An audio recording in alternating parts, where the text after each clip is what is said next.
Salve ragazzi, ben arrivati su un'altra nuova puntata del Calice Nero, una puntata speciale e particolare. Oggi abbiamo niente poco di meno che una delle band migliori, una delle band numero uno from Iceland, niente poco di meno che Adi dei Solstafir. Welcome Adi. Allora, thanks for having me. L'onore è tutto nostro. Prima domanda, partiamo subito con il chiedere appunto tutta la biografia da quando è nato il progetto Solstafir. Right. Welcome on the show. Welcome to the show, and we'll just go and deep dive right away with the first question. We're happy to have you here anyway. How would you summarize and recap the whole career so far? Your opinion of Solstafir? You have to say this again. How would I do what? How would you recap and summarize in few basic concepts, the career of the band? The career? Yeah. I don't know. I mean, we're just a metal band that we formed when we were very young, and it's 25 years later. We're still here, and it's more fun than ever, and shows are great, and we still love doing this. So okay. I would add one more in the mix before to translate and report. Is the attitude growing up on different levels, or is everything quite the same? Like, as you've been formed in 1995, do you still feel that everything is quite, packed and compact? Something has changed, or? Of course, a lot of things change, but then again, nothing still changes. I mean, Right. We're still playing rock and roll on electric guitars. We've become older. We have kids and wives and jobs now. There's bills to pay. 25 years ago, we did not have children or bills to pay or jobs. So it's there's more reality to it. We're not just every day listening to Dark Throne and writing black metal. There's when you have kids and wives and jobs and houses and bills to pay, it's a little bit different. True. Yeah. It's pretty agreeable. Right. Time to share something, you say. Dunque, la band si forma a Reykjavik nel 95, non è cambiato nulla da che si sono incontrati, quasi immagino stessa line-up, e soprattutto le cose che poi in realtà influenzano quella che si può definire la loro comunque carriera, come la carriera di chi inizia un percorso musicale, varia un po' da quelle che sono poi i casi della vita, quindi hanno tutti adesso famiglia, hanno come chiunque e ovunque bollette da pagare, però sostanzialmente sono una metal band che suona ancora, che è attiva e che si ritiene fortunata nel continuare ad avere credito e merito, perché comunque a volte le cose che non cambiano sono a sua detta sicuramente le migliori. E io ho aggiunto, a coda della tua domanda, se l'attitudine rimane la stessa o, come dire, se rimangono comunque in una sorta di true cult. Sì, diciamo che davvero nulla cambia, perché comunque avere la possibilità di suonare e fare concerti in giro, come dire, fa già la storia, quindi dopo oltre 25 anni direi che le cose sono abbastanza immutate. Perfetto, allora il progetto Solstafir, Adi, devi trasformarti in un regista. Questo regista deve creare dei film molto particolari, dal drammatico all'horror, prendendo l'Islanda come influenza e allo stesso tempo la natura islandese. Come avviene un film particolare e contorto, ma allo stesso tempo elegante? allo stesso tempo eleganti. Okay, that's quite of a question. It's a bit more like visual, or you sure enough you will try to use your imagination. What if you will, as a Solstafir project, you will become all directors? So you would like to catch inspiration easily from your landscapes, and what kind of scenery would we be able to see? Would it be something more like dramatic, more like action oriented, more like horror? What would be your drive to picture the movie? Well, or if you I guess it would not be not Bruce Willis in a helicopter. Sure. It's I guess you would have you can just watch Sergio Leone movies as well. Some old Icelandic Viking movies. I guess so, because there's a lot of nature scenarios in the whole Sergio Leone thing. White deserts, and then you have some old Viking movies from here called The Flight of the Raven. It shows the harsh nature of Iceland, and so I guess old Icelandic Viking movies and Italian spaghetti westerns. Interesting. Fantastic. Hai colto qualcosa sicuramente, sì. Sì, qualcosa sì. Dunque no, non sarebbe un film di produzione hollywoodiana, ma sarebbe probabilmente in versione islandese, quello che noi da italiani promuoviamo da una vita grazie alla carriera di Leone, di Sergio Leone, ovvero una sorta di film low budget, o comunque spaghetti western, quindi qualcosa che sia molto aromatico, bassa produzione, che comunque sappia dare molta teatralità al paesaggio, che rimane praticamente quasi spesso desertico, e soprattutto non avere troppi effetti speciali, proprio per dare la caratteristica ai personaggi di saper avere una teatralità nel modo di recitare, quindi scene di azione orientate dall'espressione del volto e da quant'altro. Quindi penso che a questo punto anche le musiche potremmo chiedergli, le musiche sono ovviamente le loro, potrebbero anche magari riqualificarsi e trasformarsi in una versione un po' più countreggiante, un po' più ma non lo so, un po' più originale, ecco, perché poi diventa anche interessante come il gruppo suona e come il gruppo suonerebbe se dovesse poi anche recitare il loro stesso film, nel loro stesso film. A te la prossima domanda, Enrico. Okay, thanks. So I'm going also to inquire you, like, what is what has it been your drive that made you that gave you some decisions to change all of the labels you have been recorded for? Was it more way to progress your fruition, or was it something in the, allow me to use that word, like in the marketplace, just to sell more and to gain more? Yeah, it was definitely to sell more. Yeah, that's no, I'm kidding. Well, to play no blame. To play one music, it's just boring. Yeah, right. So what are the options?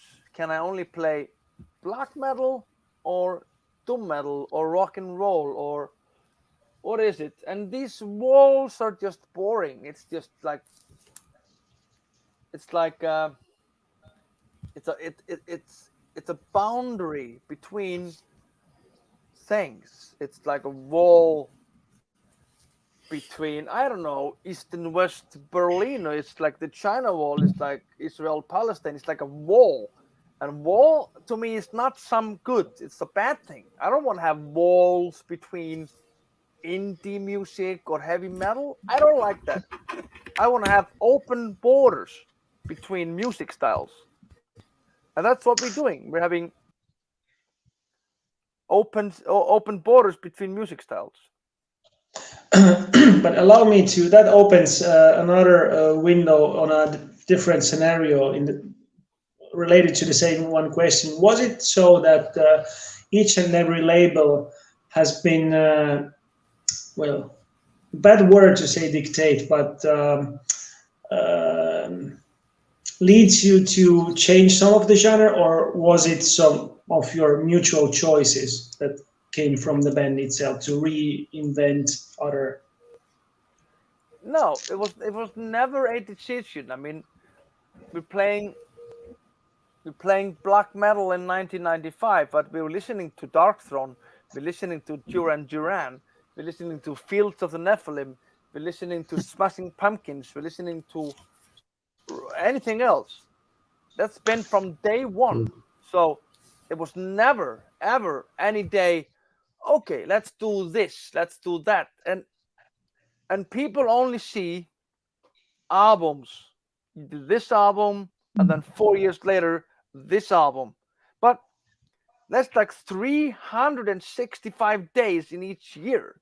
So there can be 1,000 days between albums. Do you know how much can happen in 1,000 days? You can have Sure. kids and wives and jobs, and you can discover so much new music. You can have, I mean, a lot of movies coming out. You can lose your parents. You can fall in love. You can travel the world. Everything is going to change you. But people just look at this album and this album. Fuck that. There's more to life. Right. I think that's quite good good insight. I report and back with more. And in the same time, we see that viewers are starting to popping up, and there's this like actually dark medieval times that I don't know what is his real name, but anyway, he just greets you and each of us. Cattivo maestro, dunque, gli ho chiesto qual è stato il motivo per cui hanno semplicemente cambiato così tante etichette e cosa li ha portati. Tra l'altro ricordiamo la Svart Record che comunque insomma c'è stata comunque, secondo il mio avviso, un'evoluzione che li ha portati anche a produrre diversa musica, a cambiare quello che anche a sua detta è in rappresentanza dell'intero gruppo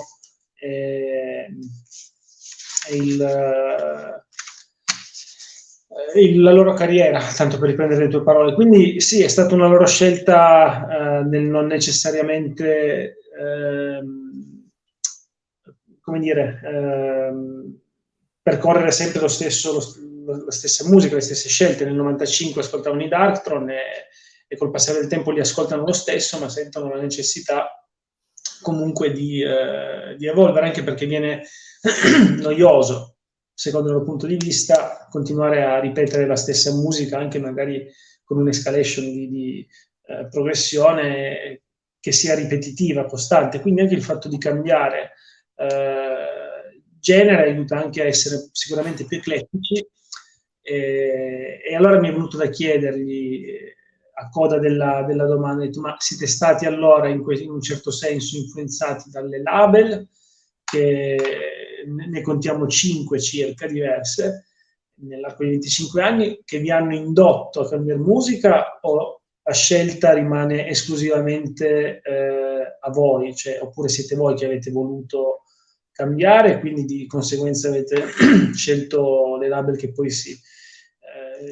li hanno prodotti. E allora ci viene detto che no, rimane una loro scelta, è stata una scelta coerente nel loro tempo, con le loro attitudini, di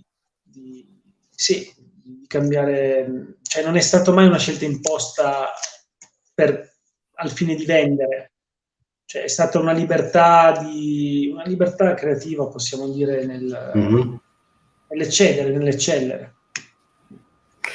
Ok, perfetto. Allora, Ari, se io voglio capire come riuscite a creare queste atmosfere particolari, queste atmosfere sognanti, però allo stesso tempo lugubri, riescono a far sì che la vostra musica venga interpretata attraverso un pittore, quindi un'arte a 360 gradi, è come vedere Picasso creando attraverso la musica Solstafir un nuovo dipinto. Come riuscite a creare tutto ciò?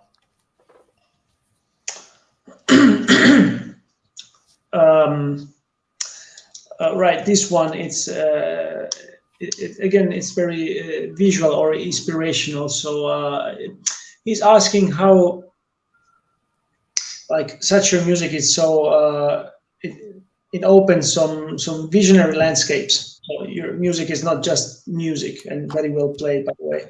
But it's like maybe if you have been mentioned Sergio Leone, you are familiar with Morricone. So you know what I mean. Like, you listen to some specific tune, and it brings you some, like the desert you were supposing to mention before. So how do you, as a band, create? What is your well? Your inspirational well, where you're deep in. If we just take the nature, because that's quite of easy resolution to give always to the nature the inspirational, because it's a matter of fact, it's true, and we all know that Iceland and any other good places in the whole world are really inspirational. But if you want to put some of your special ingredients, what the Solstafir ingredient, what would that be?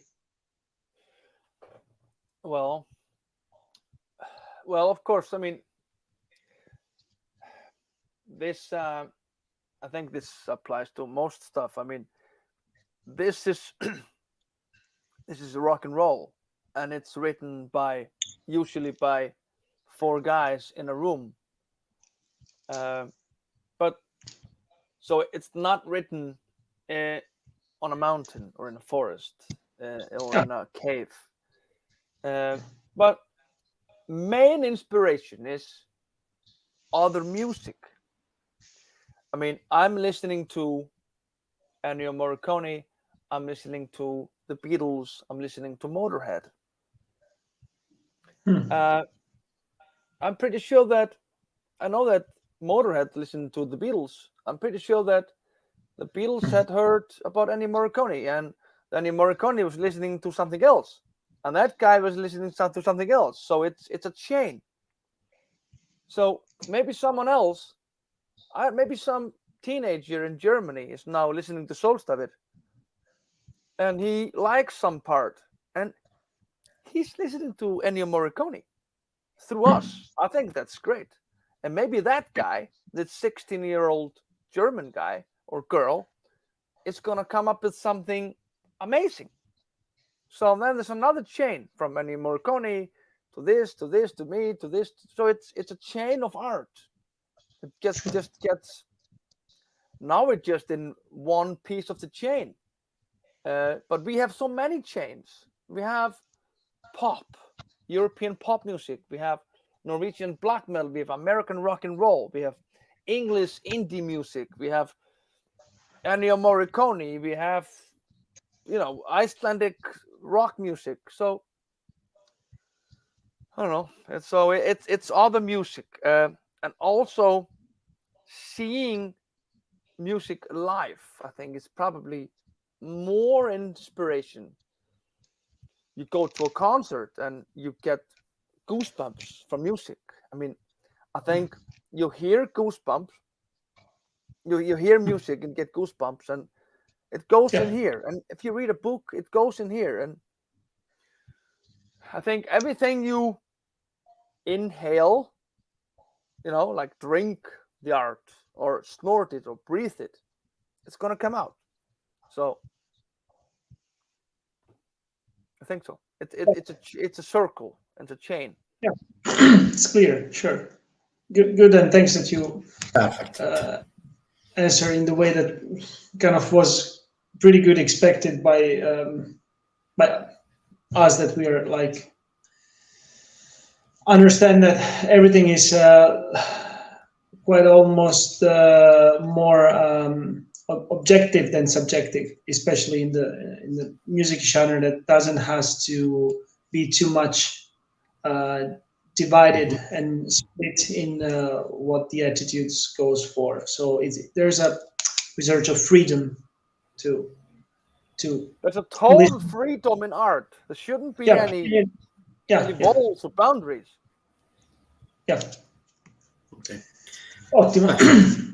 Domanda e risposta adattissima, perché comunque in sostanza il concetto è quello di non, cioè, loro suonando comunque attualmente, ma se vogliamo anche comunque degustare il piatto nella totale ricchezza, comunque suonano rock and roll. Quindi ripeto, l'esperimento, se vogliamo definirlo black metal, è stato comunque un passo avanti che li ha portato poi a sperimentare altre situazioni. Però loro rimangono comunque 4 ragazzi che compongono in una stanza, quindi certo è che loro probabilmente vivono quello che è il genius loci del posto, quindi probabilmente sono abituati a vivere un po' il territorio per quello che è, però anche i primi album comunque sono stati scritti in una stanza, no? Magari in una caverna o in un... magari sono solo delle remote identità o ricordi che li hanno portati poi a raffinarsi. Quindi rimangono comunque altrettanto attenti a quella che è la scena mondiale musicale, perché comunque l'Islanda rimane comunque una sorta di vertice che riesce comunque a captare, dividendo un po' per generi quello che è il pop, la musica pop europea, l'indie inglese, il rock and roll americano, la musica sperimentale tedesca, magari mettiamoci anche un po' di krautrock, però loro rimangono in un certo senso fedeli a quella che è una libertà di espressività musicale che non deve essere necessariamente divisa e classificata per generi, altrimenti non ci sarebbero le influenze anche nei migliori dischi fusion. Quindi c'è sempre una volontà comunque di guardare avanti e di non ripetersi. Voglio fare un'altra domanda e poi lascio spazio appunto a te. Grazie. Allora, i Solstafir come potrebbero riuscire a creare una poesia attraverso la chitarra, la voce e la batteria, e allo stesso tempo il colore particolare astratto quale sarebbe per identificare quell'arte di sottofondo Solstafir fino a creare un mondo creato da sogni, realtà e incubi? Colore immaginario, quindi un colore che può non esistere anche. Sì. Ok. Right. This is quite of nicely unusual, or maybe not, because we are quite we're a bit out of the boundaries in order to be quite easy questioning. So first, let's divide the question into 2 points. First, if you would have to write a poem, if you all guys would have to write a poem, and you only would have to use the guitar, the voice, drums, I'm sure some keys and some bass guitar. By not using the lyrics, but by even if I mention the voice would be not like intimate with the lyrics, but just the modulation. So if you have to write a poem, not using any words or lyrics, but just by playing, let's say, instrumentally, what kind of outcome should we expect? I don't know. I'm not sure I understand the question. I don't know. I don't really write poems. So writing a poem with no words. Yeah. How do I do that? I'm not sure I would. I don't think I would. Okay. And before to translate, I will continue with the. I mean, the question is quite more than a question. It's more like something very visionary. So, if you would have to figure out that from this meta poem will comes out a sort of like imagery color. So like a color that wouldn't exist. What kind of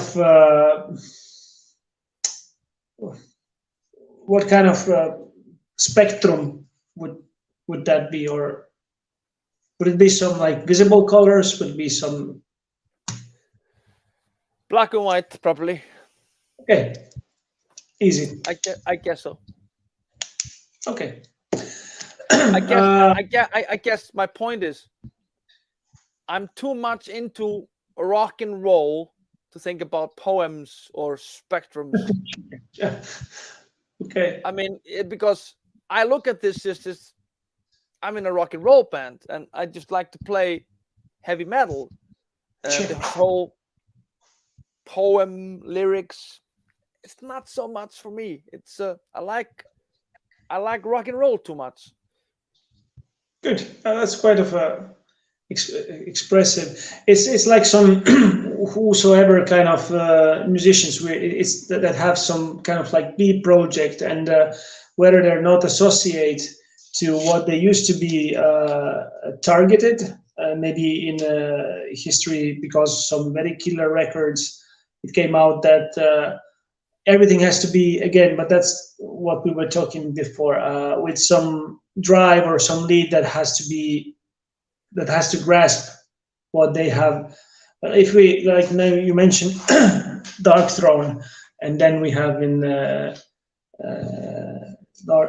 Blaze in the Northern Sky, and then we think that maybe that must be exactly what they have been done, and then you have Neptune Tower, and it's something completely gushing because it's totally unexpected. So I believe that Cattivo Maestro was up to ask something that would have been associate you in some specific time. But good to hear that it's time evolves, and there's nothing more than just keep on take things maybe a little bit simple, like what once has been black metal, now it should be super great rock and roll. Or I don't know, but like you said, if like you mentioned this Dark Throne thing, I mean, I've done all the projects. I don't even know if that's the question, but most stuff I do it's sort of within rock and roll. I mean, I've done crust punk, death metal as a side project, but it's still very much just guitar music. And I did another album with my friend Ragnar. It's still almost like rock and roll. We're playing on guitars. So, yeah, I'm not sure I'm, getting the question right. It's fine. Sometimes there are questions that are unexplainable or unsolvable, but you say nice things that I'm going to report. So, yeah.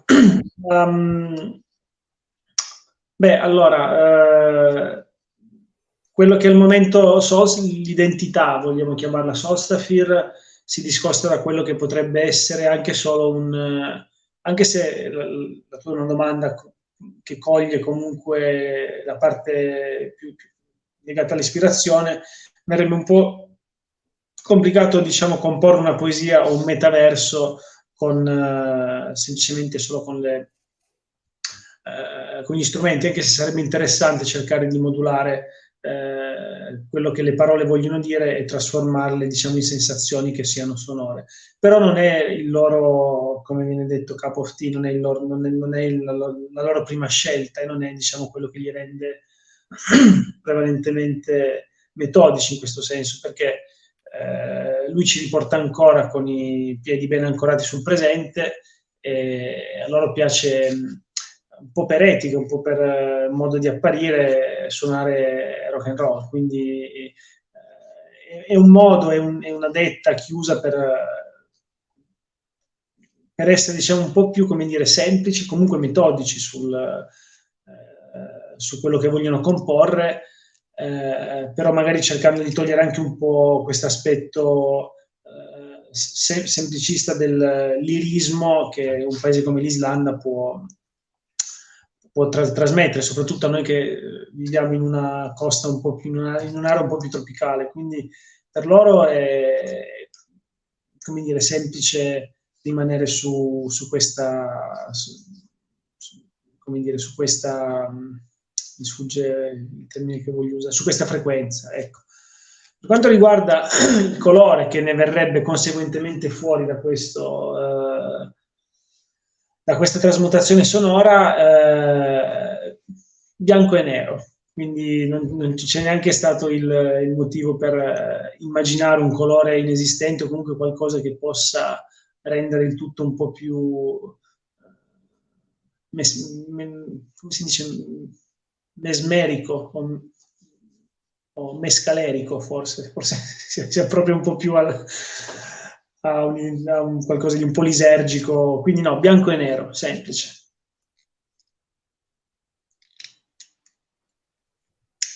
E così risponde.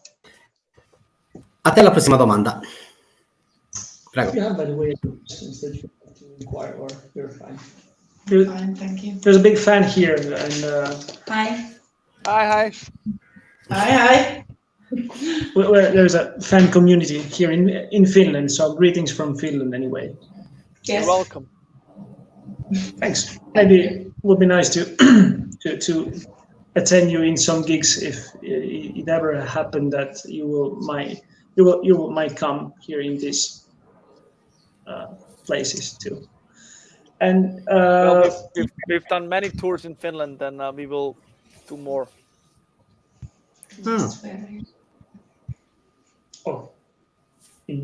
But there's always time to come over and maybe play some, like, because this what I'm going to ask, it should be connect to like to another question, like, would you ever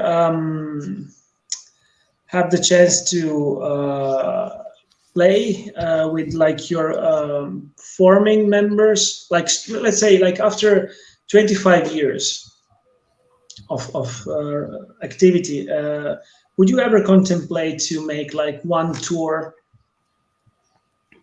with all the former musicians?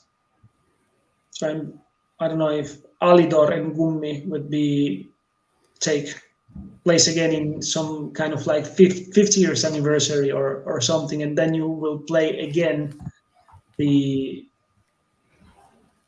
like maybe one record straight from track 1 to track. It's a very nice romantic question, but in reality is like it's very far from reality.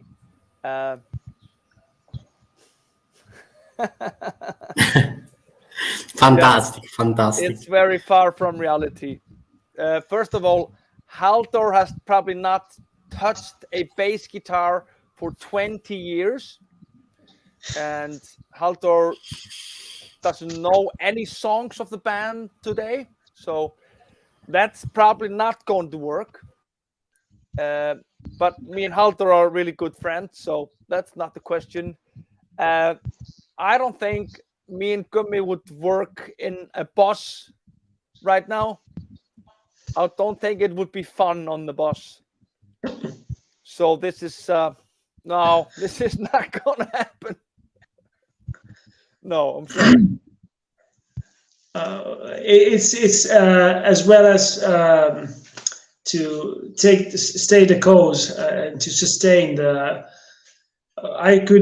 We should convey that we would never know, but you're now talking about some logistic and practicality, so we stay to that. Maybe I'm just talking about the reality of the question. Yeah.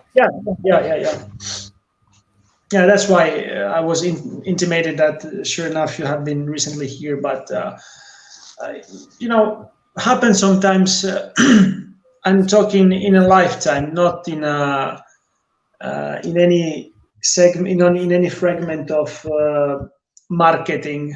Sometimes there's like bands that they would just come over with some 25-year anniversary, if not more, about some special records, and maybe that is a milestone. Think if now we just play really easy. Think is because it's the easiest catch to associate. If Mr. Vikernes comes out with some live gig, just for, and we will be just all blown up, or maybe not because there's not much of else to say, but that's sort of like a thing that might just change for a little big event, something quite remarkable, but that's fine, as you said. So but I mean, I get it. I get it. It's different if there was a live band called Solstafir that played live 25 years ago, but that never happened. I mean, me, Halldór, and Gummi, we never played concert together. So that has never happened. So, and there's not really an album to play live. I mean, so yeah, I mean, I get the question, but the reality is just sure. Okay, back to it's okay. Torniamo a noi. Allora, gli abbiamo chiesto, ma ci sarebbe mai la possibilità, per esempio, di presentare un album speciale, che magari a loro ricorda qualcosa di particolare, con quella specifica formazione? Ho citato Aldur, excuse my pronounce, al basso e Gummi alla batteria. Vabbè, da 20 anni che comunque uno non tocca lo strumento da una vita, probabilmente ha solo suonato in quel periodo, e l'altro non sarebbe, diciamo, di compagnia piacevole durante i tour, soprattutto nel pullman, diciamo, nel tour bus. Quindi sì, rimane così a occhi aperti nel immaginare una domanda così bella, se mai potesse capitare, ma nella realtà dei fatti ciò non accadrà mai, perché a livello pratico, logistico non può avvenire, proprio è, come dire, questione di freddezza matematica. Ok, allora, nel 2020 uscì un vero e autentico capolavoro marchiato Solstafir. Intendo il capolavoro Endless Twilight of Compilation Love, sotto la Season of Mist, quindi label francese. Adi, come siete riusciti a creare l'apoteosi all'interno di una filosofia artistica, comprendendo la natura islandese, quel mare ghiacciato, gli iceberg, e rendendo un sogno, quindi tra sogno e realtà? I did not get that. Yeah, that's why I'm here.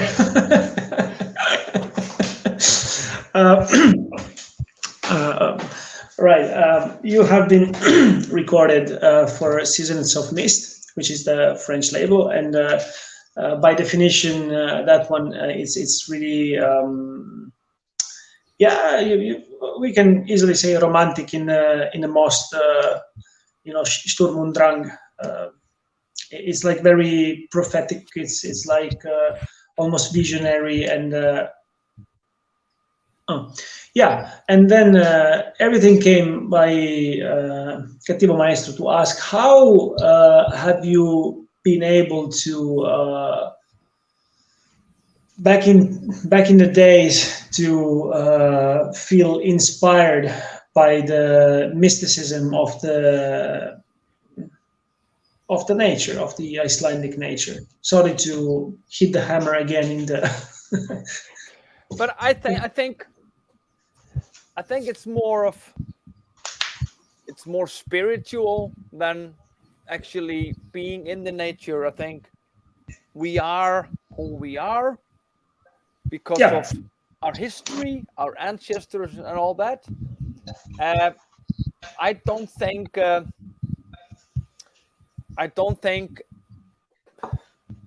Little Richard or Chuck Berry would have sounded like they sounded if they were from Denmark. I don't think Ennio Morricone would have sounded like he did if he was from Finland. I don't think we would sound like Solstafir if we were from Mexico. So there's something in it, and we are very nature connected because, first of all, we're in an island. Not many people live here. We have lived under the danger of volcanic eruption, earthquakes, poisonous gas, terrible weather over the winters. So we're very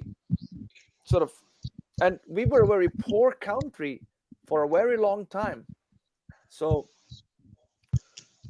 we were like the third world Northern European country with sort of dangerous nature. So you're always very aware of nature can kill you tomorrow. Yeah, I agree. I have lived there for a year and a half, and it really still feel like so when there's nothing much to we belong to some other anyway. I'm just blabbering, but yeah, I know what you mean. Yeah, by our perspective, it's easy to understand. Dunque è stato qualcosa, diciamo, di puramente spirituale, che deriva dal fatto di comunque vivere il territorio durante un periodo in cui anche l'evoluzione, diciamo, della stessa placca continentale era in continuo movimento, quindi pur non, come dire, essendo ispirati altamente da quello che rimane comunque nel passaporto dell'Islanda, il punto principale della natura, è qualcosa che si sente, si percepisce, si vive pur senza necessariamente andare, diciamo, è qualcosa di ancestrale, come si definisce, in cui i loro antenati, la loro famiglia comunque tramanda da generazione in generazione sicuro, e quindi quello che per loro è un modo altisonante di comporre musica è ciò che porta in questa attuale generazione a raccontare quello che loro hanno assimilato. Quindi ci sta che nel disco hanno riportato quello che era un atto più spirituale che che poi loro hanno interpretato comunque con la musica, come magari qualcun altro ha interpretato con poemi o arte figurativa. Quindi sono riusciti a non spremersi troppo le meningi come idea, ma a vivere un po' quello che è il loro DNA. Quindi probabilmente il fatto di essere ispirati da una natura che trascende, ecco, gli dà probabilmente una marcia in più. Penso che tutti i gruppi della scena indie, metal, rock, jazz continentale islandese si differisca un po' da tutto il resto, proprio perché anche a livello cioè geografico è qualcosa che è proprio dissociato, cioè uno vive un po' lo spazio, cioè uno è un po' lo spazio che vive. Noi in Europa siamo più conformi magari a un centro, come dire, a una germanocentria, certo, dove anche un po' per storia probabilmente. Lui ci parla che comunque della storia che l'Islanda ha vissuto negli ultimi 40 anni di degrado, è stato un po' influente su quello che è anche stato il loro modo di crescere, quindi non era tutto, come dire, pizza e fichi, come diremmo noi. Cioè è stato anche un po' difficile probabilmente emergere nella scena musicale. A te la prossima domanda, Crax, prego. Okay, let's play a game. I play a tune and you tell me if you recall this. Because sure, we were talking about composers and Yeah. But anyway, you get it. You just tell me in 10 seconds if you recall the tune and who made it. Probably. I'm gonna be really bad at this, okay? No, some of your friends maybe.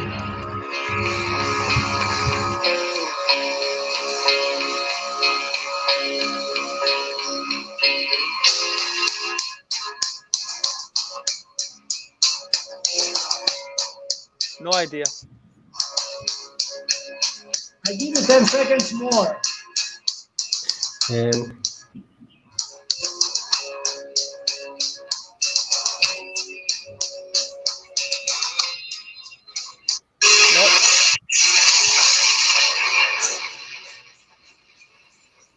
No.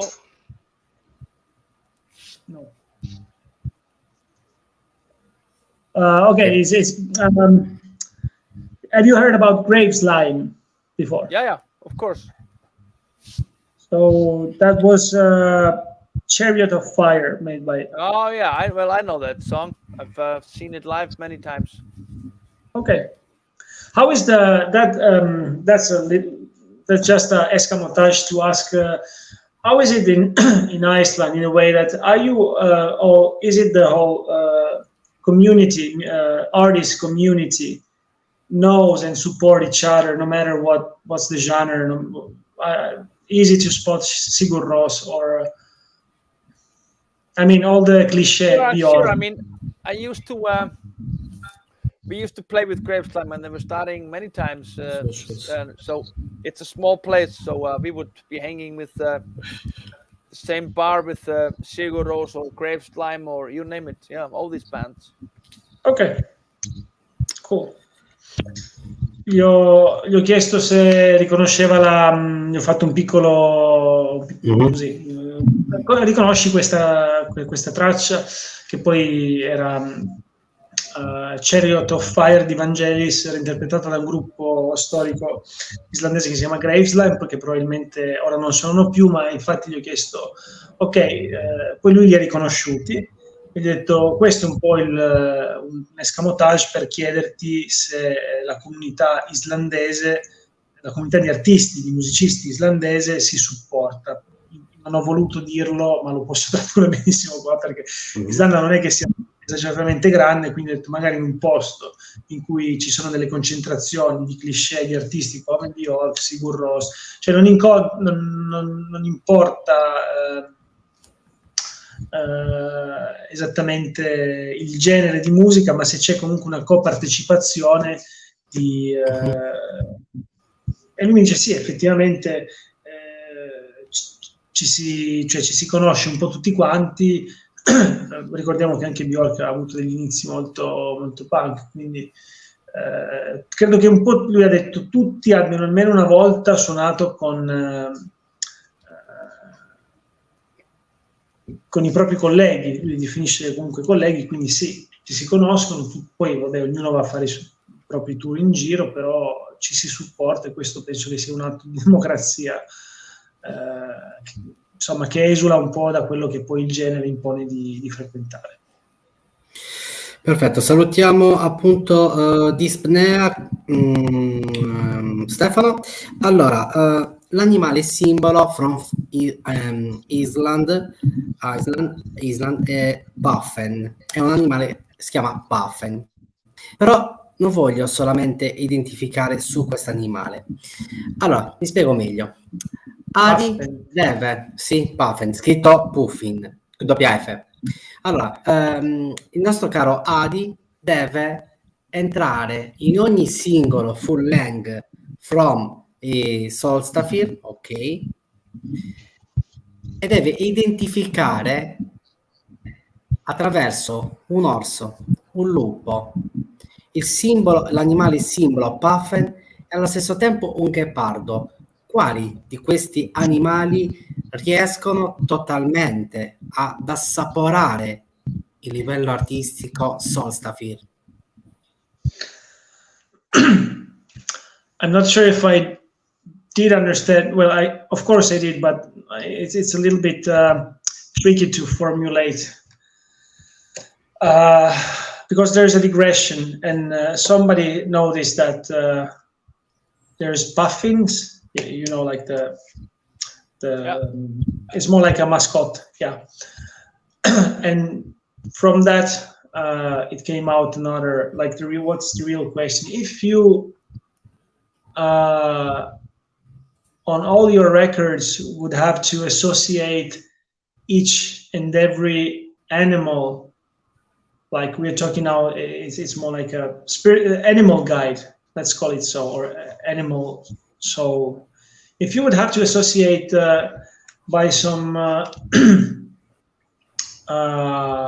animal or creature, one per each album, what would be the connection? Plus you have an extra bonus of a gepard in the mix. Well, I can tell you a few. Yeah, let's start with that. Well,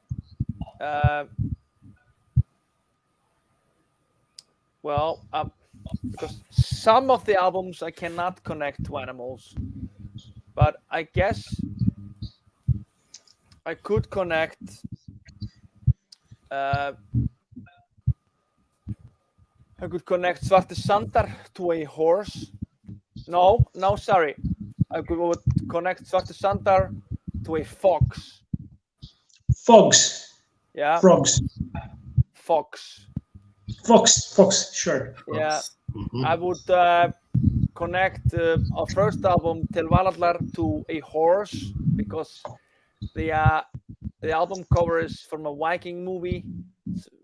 It's very sort of horse thing, this Viking movie. I can connect the Masterpiece of Bitterness to cows, because there were cows outside the studio when we were recording it.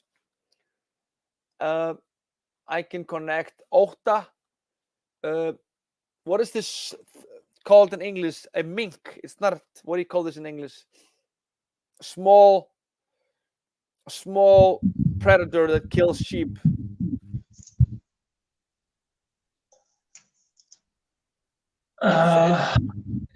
It's like this big. It's like a cat that kills. I can't remember. Would it be a lynx? Probably, yeah. Because on the album cover of Ótta, the farmer guy is looking for that animal who had been killing his sheep. Then I have Berdreyminn, which I would connect to a deer because there's a deer on the album cover. Then I would connect the latest album, the Codependent album, to a seagull because there's a seagull on the cover. Then I would connect our first album, In Blood and Spirit, to a raven because it's very sort of immortal influences on it. It's sort of black metal-ish. Then that only leaves me with one album, which would be Köld. I don't know. Köld is a human being album. That's an animal. Yeah, good one. So now you have animals connected to all of the albums. All right. I have noted them on a paper because I didn't want to make any mistakes. So I'll go with Hold on, I'm trying to find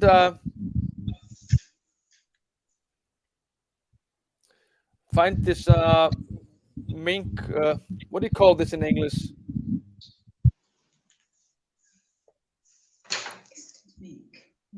Mink. Just looking for the predator that gets the sheep. Is it white in the winter? So what's is it? But is it a feline or a Walking. walking? What do you call this in English?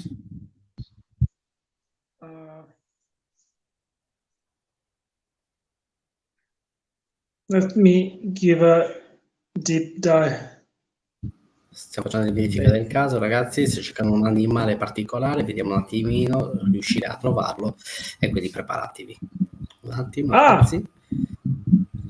No. Che animale state dicendo? Cioè, quello è quell'animale che ammazza le pecore. Che non è il lupo, ovviamente. Allora, aspetta che lo cerco. Animale. Tutti in diretta, ragazzi. Adesso vediamo se lo troviamo. Allora, lupo. Allora, Donna. Don. Is it? All right. But It's in the winter white. is that one guy here? Yeah. Ah, Okay. fantastico. Mink. Interessante. Right. It's very funny because it looks very cute and it looks like that puppy that everyone wants to have on a yard. It kills sheep, and that's what was happening when the photographer shot the Ótta album cover. Oi. Cosa è successo? Okay, I learned something. We are all learning something new, or weasel at least. But okay, I think we have the list. Ok, allora dice che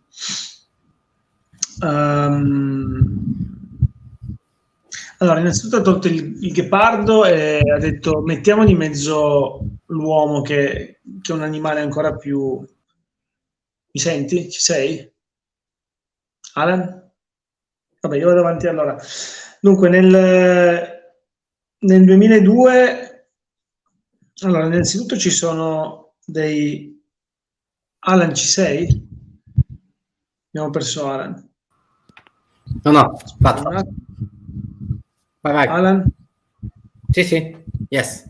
Ok, allora va bene. Allora, dunque, nel 2002 in I Blóði og Anda probabilmente lo associerebbe a un cavallo.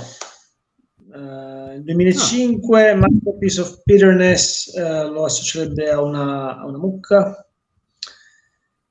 Nel 2014 Ótta lo associerebbe a un visone.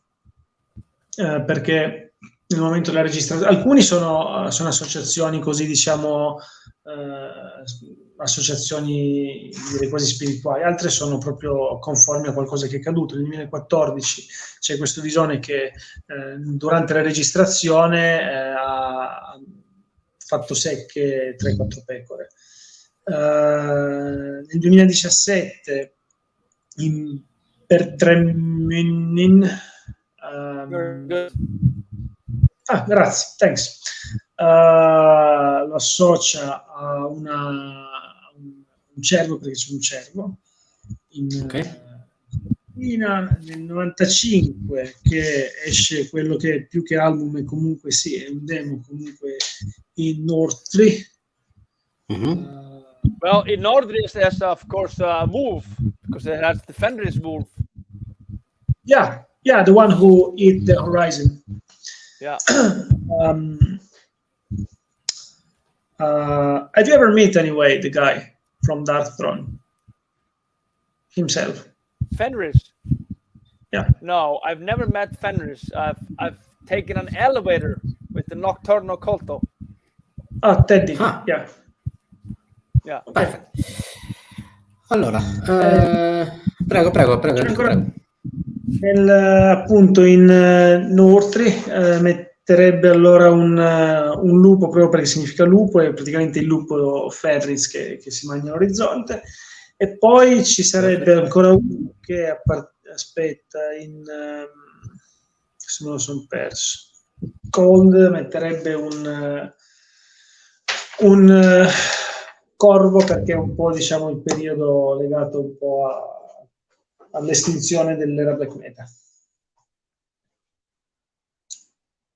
E poi, ovviamente, no, aspetta, e poi quello che ha detto in Endless Twilight of the Codependent Love metterebbe un uomo, perché rappresenta l'animale, come dire, nudo e crudo. Ok, prima di fare l'ultima domanda, che la farai te, quella del Calice, c'è la domanda di Alessandro. Eccolo qua. Quali sono stati i tuoi primi ascolti nella vita e quali sono stati gli album, gruppi fondamentali che hanno portato alla creazione dei Solstafir? Sure. That's one of the high rated question that pops up now and then, which is very formative in the acknowledgement of your behind the scenes. So which were your top albums that helped you to make the Solstafir identity? So what were your easy listening before to get to your... You mean sort of top albums that influenced Solstafir? Yeah. I would say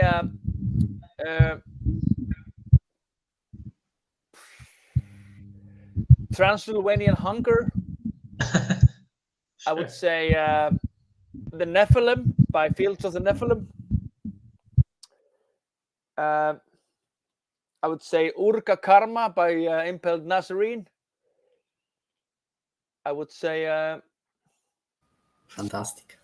1 Second by Paradise Lost. I would say Siamese Dream by the Smashing Pumpkins. Smashing Pumpkins. Yeah, and I would say the soundtrack from For a Few Dollars More. Leone, again. Great. Faccio che dare i nomi dei gruppi perché alcuni sono Dark, si fa neanche. Esattamente, ci sono i Paradise Lost, ci sono i Palednese. Ugra Karma degli Palednese. Ok. Ugra Karma. Did you say even Bethlehem? Or no, I did not say Bethlehem. Ok. Niente. È per un pugno di la colonna sonora di Leone per un pugno di dollari. Sergio Leone. Beh, un bel Ordo and Ciao Mayhem? No, The Mysteries is my thing here. The Mysteries don't Satanas. Ok, tra The Mysterium Satanas e Dead Crash, Adi? No, not good. Ok, perfetto, thank you. Fantastic. Ultima domanda a te, Krax, alla grande, vai. L'ultima domanda del Calice. Guys, then you see here, there's the logo of this black. It looks like it's a white calyx, but it's a black calyx. So if you would have to pour make your own magic potion, if you have to put some liquids on and then cheer to the sky and drink over, what would that be? I would just put water in it. Good. I hope it was so. Thanks. Acqua.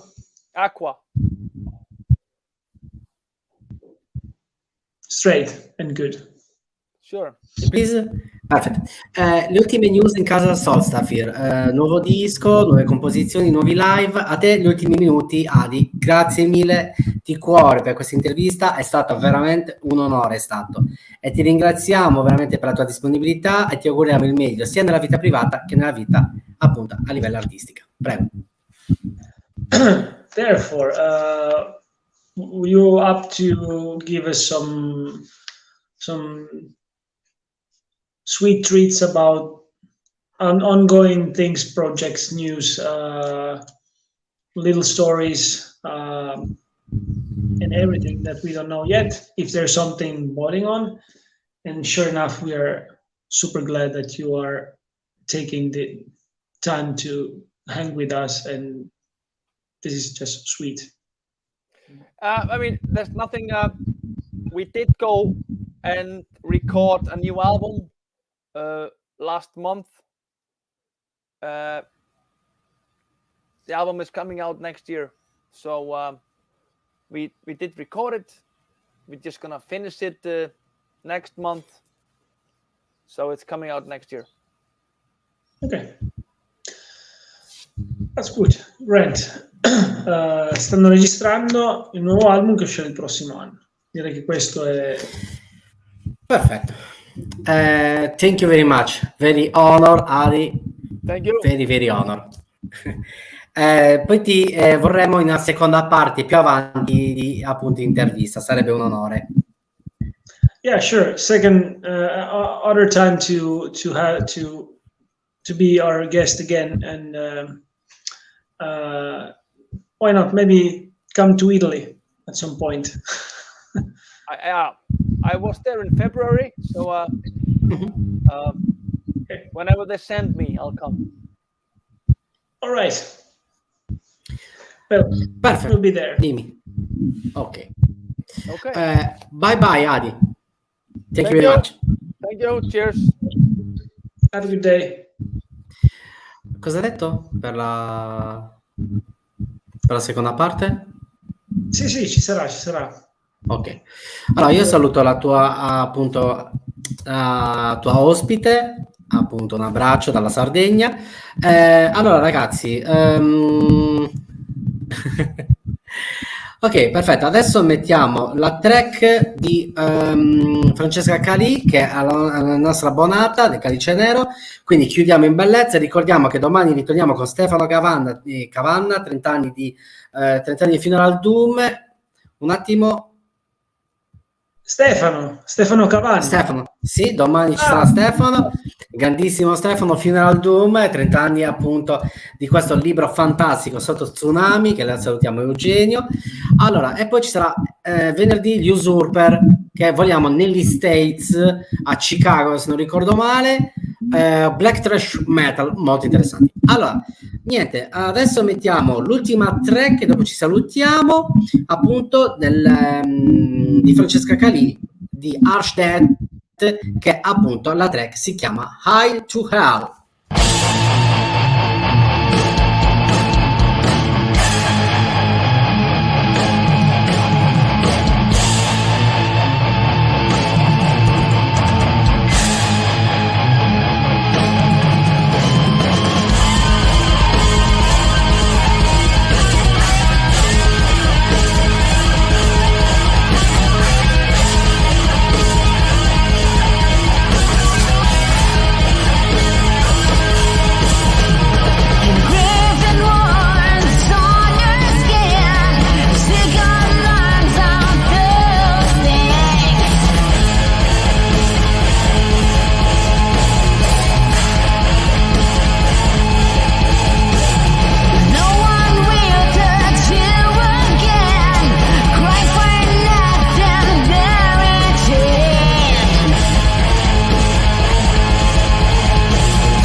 Eccoci qua ragazzi, allora questo è il libro che si andrà a intervistare, video recensire domani, Il suono del dolore, appunto 30 anni di Funeral Doom. Scusami un attimino, un attimo che non capisco perché l'ha mutato. Perfetto, ecco qua. Allora questo è il libro di Stefano Cavanna, sotto Tsunami Edizioni, quindi ci sarà da divertirsi. Domani video intervista più video recensione dalle 20 alle 22, quindi alla grande.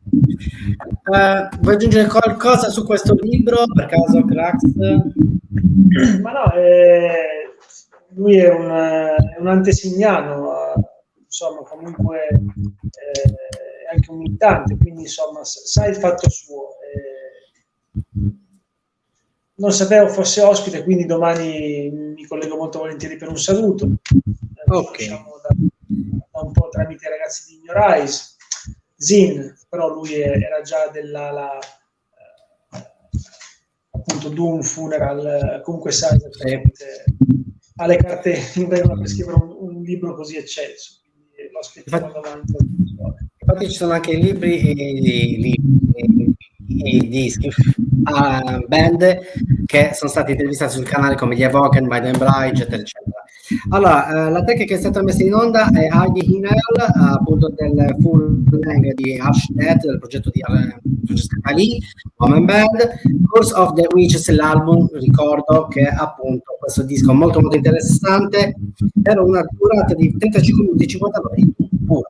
Allora ragazzi, prima di tutto ringrazio Crax, grazie mille appunto della tua sempre presenza, della tua chirurgica traduzione e quant'altro, grazie mille per una buona serata e ci vediamo molto presto. Yes. Allora ragazzi, niente, questo è tutto, vi aspettiamo domani con Stefano Cavanna e appunto il 23 con Usurper. Salutiamo anche Alberto Centenari, compagno di merende di Stefano Cavanna. Vediamo cosa si può fare, perché no? Hai dato una buona idea, hai dato veramente una buona idea, che ringraziamo e salutiamo Tsunami Edizioni, che è stato Eugenio, appunto di intervista che è stato nel canale. Allora ragazzi, questo è tutto, vi auguro una buona serata e una buona cena. Niente, il grande spettacolo non si fermerà mai, il sacro codice non è 000, la morte venderà di fuori.